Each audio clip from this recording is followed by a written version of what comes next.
Welcome to the Workplace Minute, powered by H3 HR Advisors and sponsored by Paychex, one of the leading providers of HR, payroll, retirement, and software solutions for businesses of all sizes. My name is Steve Boese.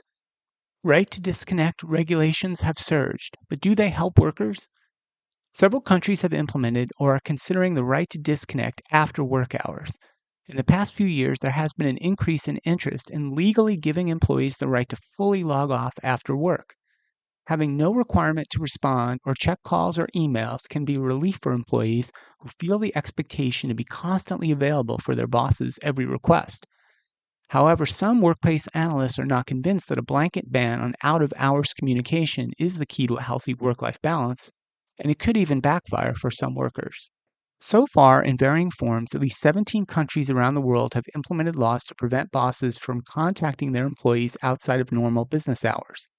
In France, where the trend emerged, workers are under no obligation to work at home, and ignoring calls outside of work hours is not grounds for discipline. And in Portugal, it has been illegal for employers to text their staff out of hours since 2021. In August, Australia joined the list with a new law allowing people to ignore their boss's emails after 5 p.m. And the UK may not be far behind, with the Labour government's right to switch off guidance. In the U.S., similar bills have been considered in New York, Washington, and California. These laws have led to fines. In 2018, for instance, the French arm of a UK pest control company had to pay $64,000 to a former employee for asking him to leave his phone on when he wasn't working.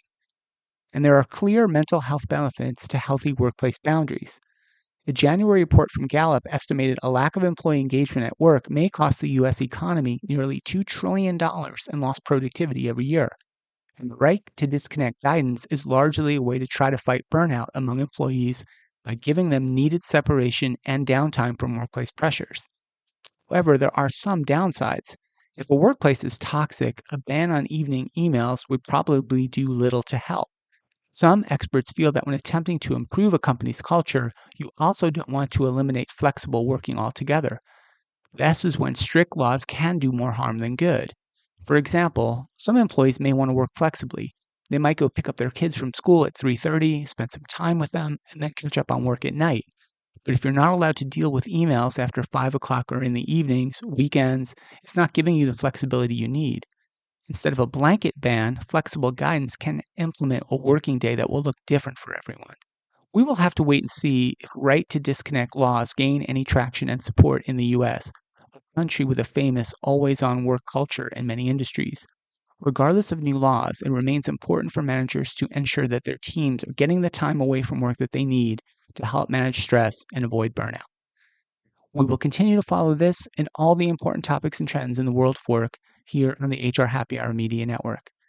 That's it for the Workplace Minute, powered by H3 HR Advisors.